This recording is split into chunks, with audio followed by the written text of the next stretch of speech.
Saya membahas tentang fungsi dengan pemrograman C++. Saya mulai dari apakah fungsi.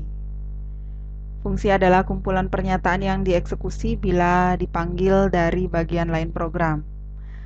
Secara sederhana, saya bisa jelaskan di sini bahwa bisa dibayangkan terdapat pernyataan-pernyataan, kemudian kita kumpulkan pernyataan-pernyataan tersebut dalam satu blok yang diawali dengan kurung kurung buka, diakhiri dengan kurung kurung tutup, kemudian diberi nama. Nah, kumpulan pernyataan ini disebut sebagai fungsi. Apabila ingin mengeksekusi pernyataan-pernyataan yang ada di dalam blok fungsi tersebut, tinggal dipanggil menggunakan nama fungsinya. Mana deklarasi dari fungsi diawali dengan tipe, kemudian nama dari fungsi, kemudian dalam kurung parameter 1, parameter 2, dan seterusnya. Setelah itu fungsi diawali dengan kurung kurung buka untuk mengumpulkan pernyataan-pernyataannya yang akan dieksekusi. Setelah itu diakhiri dengan kurung kurung tutup. Saya akan jelaskan satu persatu mengenai format penulisan fungsi di sini. Di mana tipe diawali dengan tipe tadi ya. Tipe ini menunjukkan tipe nilai yang dikembalikan oleh fungsi bila dipanggil. Seperti yang sudah saya jelaskan tadi, jadi terdapat kumpulan pernyataan-pernyataan di dalam kurung kurung buka dan kurung kurung tutup yang akan dieksekusi. Apabila pernyataan-pernyataan tersebut bila dieksekusi menghasilkan sebuah nilai, nilai itu akan dikembalikan dengan tipe yang dideklarasikan di sini. Jadi ada tipe integer, float, double, tergantung pemilihan tipe datanya. Kemudian kepada siapa dikembalikan? Kepada yang memanggil. Untuk lebih jelasnya nanti kita bahas lagi lebih detail di contoh. Oke, berikutnya adalah nama. Nama ini adalah nama yang akan digunakan bila fungsi tersebut dipanggil. Kemudian saya lanjutkan dengan parameter. Di atas di sini saya berikan contoh ada parameter 1, parameter 2, dan seterusnya. Jumlah parameternya sebenarnya opsional, tergantung kebutuhan. Jadi jumlahnya bisa 1, bisa 2 parameter, bisa 3 parameter, atau bahkan tanpa parameter sekalipun. Karena kalau memang tidak diperlukan ada parameter, jadi parameternya tidak usah dideklarasikan di sini. Kemudian terdapat beberapa aturan ya, kalau saya bisa bilang di sini aturan dari pendeklarasian parameter.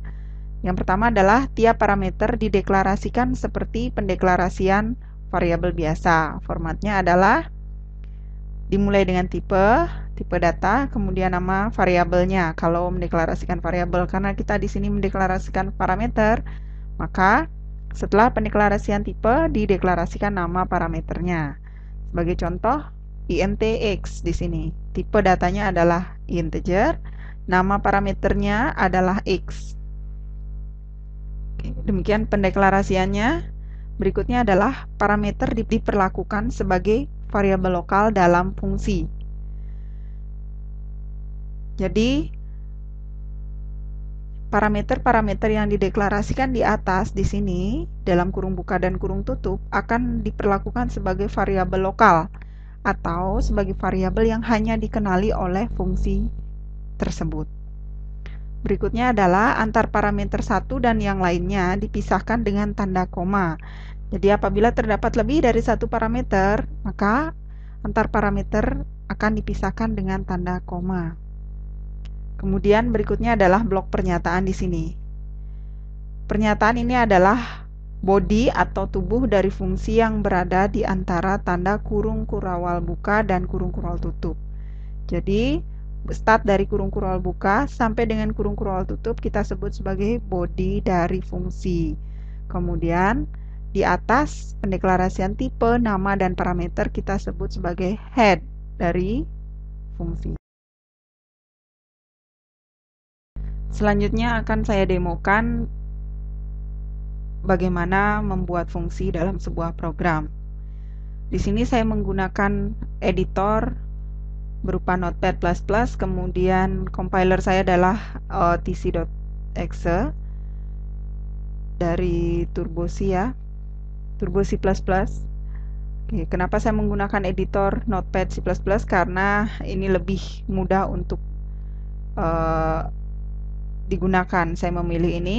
Kemudian Anda bisa memilih compiler lainnya juga seperti Borland C++, Visual C++, kemudian dan yang lainnya. Saya mulai dari pengenalan fungsi. Oke, karena saya di sini akan membuat program sederhana, jadi saya awali dengan memberikan komentar.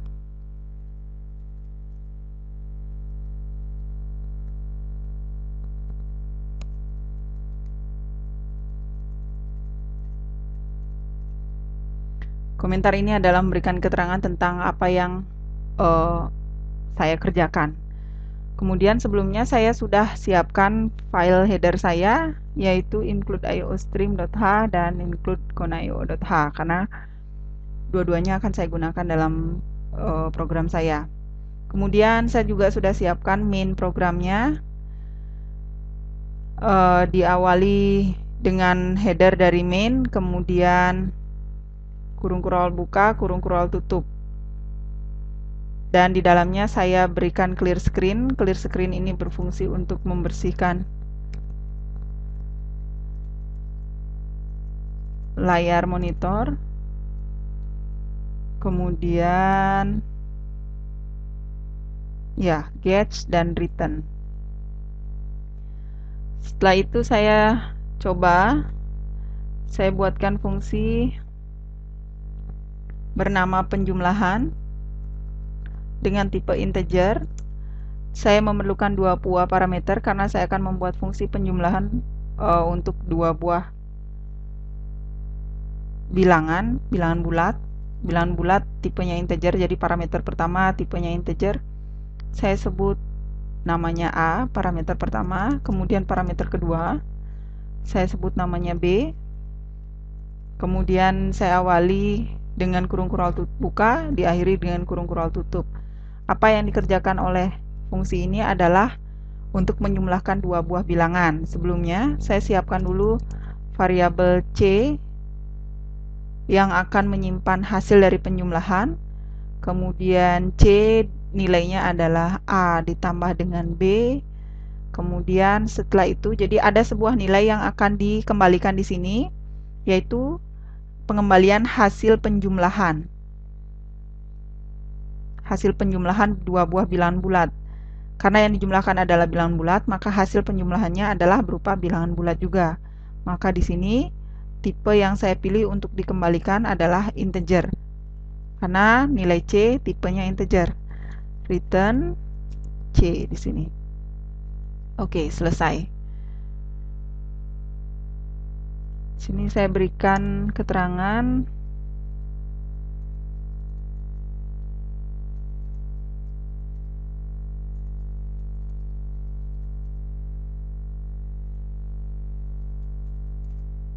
Oke, jadi fungsi kita sudah selesai di sini. Kemudian seperti yang sudah saya jelaskan tadi, saya berikan tipe integer di sini karena setelah selesai dikerjakan proses, maka yang dikembalikan adalah nilai C kepada yang memanggil. Pengembaliannya diawali dengan kata return. Kemudian sebuah nilai C.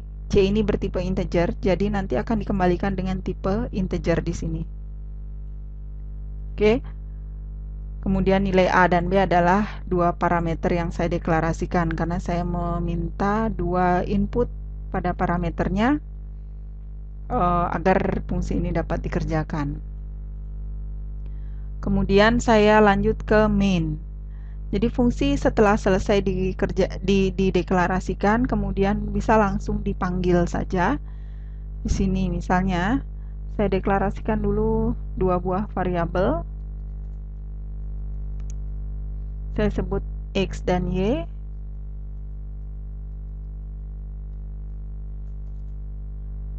Oke ya. Kemudian satu variabel lagi untuk menampung hasil. Ya, ini adalah bagian yang terpisah dari fungsi, ini bukan bagian dari fungsi penjumlahan. Saya akan memanggil fungsi penjumlahan di sini. Saya minta input dari user pertama.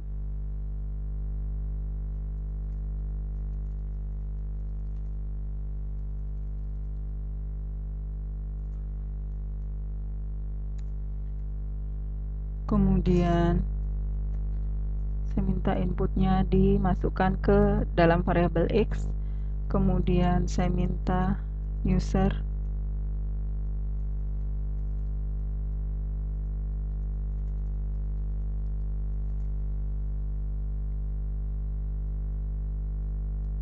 kemudian input yang kedua dimasukkan ke dalam variabel Y. Oke, kemudian di sini saya tentukan hasilnya adalah sebenarnya penjumlahan dari X dan Y.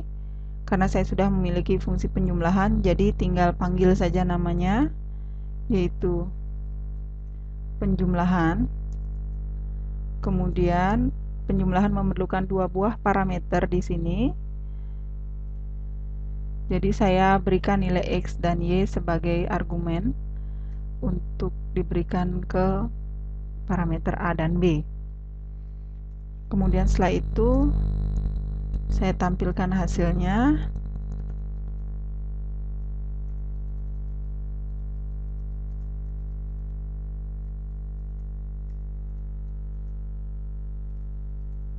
Saya tampilkan nilai hasil. Kelebihan ya. Oke, selesai. Berarti fungsi sudah selesai saya deklarasikan di sini. Kemudian saya deklarasikan int X dan Y di sini. Saya berikan nilai kepada X dan Y. Setelah itu di baris ini saya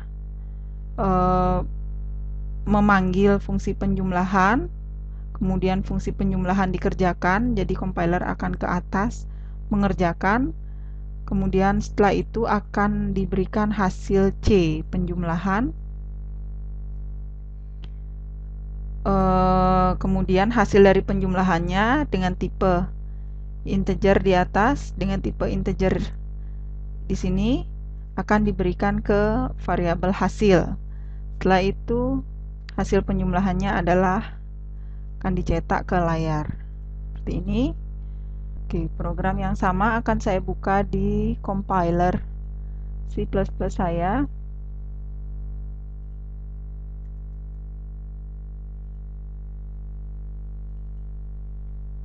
Oke, ini adalah program yang sama.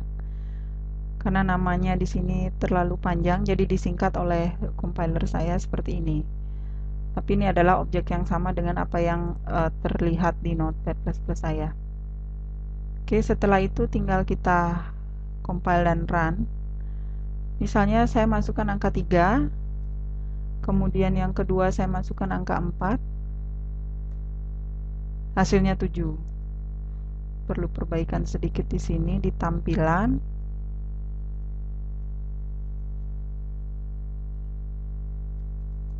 Oke. Di run, saya ulang run, saya inputkan angka 1 untuk bilangan pertama yang akan disimpan ke dalam variabel X ya di sini ya. Yang pertama. Oke. Tadi saya modifikasi, saya lakukan perbaikan. Jadi tinggal di yes. Oke, di sini yang pertama akan setelah saya inputkan bilangan pertama yaitu 1 di sini, maka akan disimpan ke variabel X. Kemudian setelah itu saya masukkan angka 4. Angka 4 setelah di enter akan masuk ke variabel Y. Setelah itu saya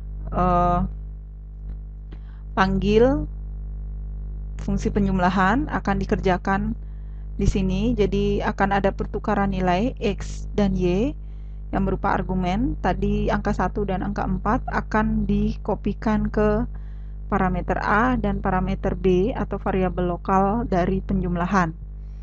Kemudian dari fungsi penjumlahan. Setelah itu Saya buat variabel C di sini, hasil C adalah A ditambah B, karena tadi A bernilai 1 yang didapatkan dari X, ya ditransfer ke A, jadi A nilainya 1, kemudian B bernilai 4, yang didapatkan dari Y, dari pertukaran nilai di sini, atau pengkopian nilai.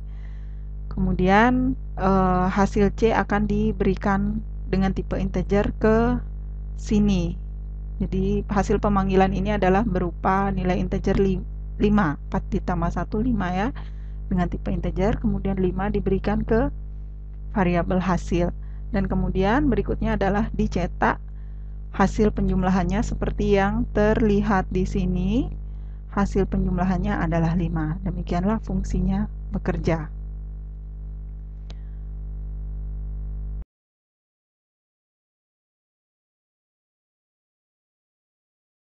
A dan B hanya dikenali oleh fungsi penjumlahan. Apabila saya mencoba mengakses di sini, saya coba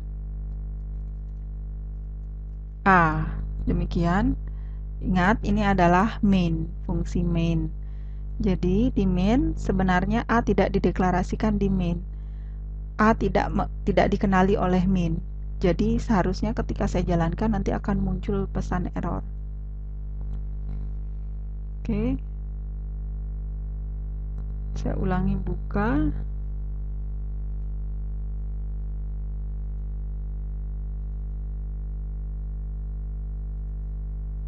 Kita lihat, ya tadi saya tambahkan A di sini, kita run. Error. Jadi undefined symbol A in function main. Ini artinya bahwa A tidak dikenali dalam fungsi main. Kenapa? Jawabannya adalah seperti yang saya jelaskan tadi, karena A hanya dikenali oleh fungsi penjumlahan. Dia adalah variabel lokal yang dikenali dari sini sampai sini saja. Demikian. Saya hapus. Di sini juga saya hapus.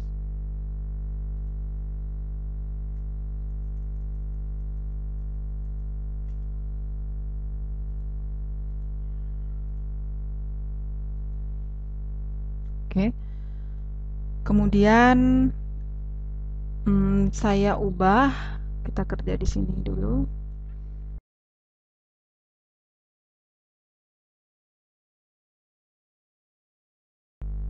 Kemudian saya ubah. Di sini tadi saya gunakan input dari user, ini juga bisa dihilangkan.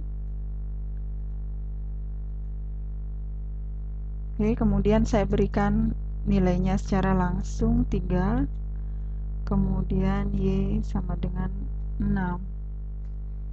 Oke, seperti ini juga bisa, karena X dan Y langsung didapatkan dari program, tanpa perlu inputan dari user. Jadi langsung hasil penjumlahannya adalah 9. Oke, kemudian selain itu, di fungsi penjumlahan di atas, tanpa X dan Y pun kita bisa melakukannya dengan cara pemberian nilai secara langsung. Saya inputkan 4 dan 6, ini adalah pemberian nilai langsung ya, berupa argumen ke parameter A dan B di fungsi jumlah. Jadi ketika saya jalankan, langsung kita lihat hasilnya 10. Ini tidak masalah. Oke, kemudian hasil juga. Jadi kalau tadi pada saat penjumlahan dikerjakan, di sini saya berikan 4 dan 6. Kemudian hasil dari penjumlahan yang diberikan yaitu angka 10 akan saya transfer ke variabel hasil. Setelah itu saya tampilkan ke layar isi dari variabel hasil. Sebenarnya tanpa bantuan variabel hasil pun saya bisa melakukan proses penjumlahan, atau saya langsung hapus saja ini. Oke, tanpa bantuan variabel hasil, kita bisa langsung cetak hasilnya.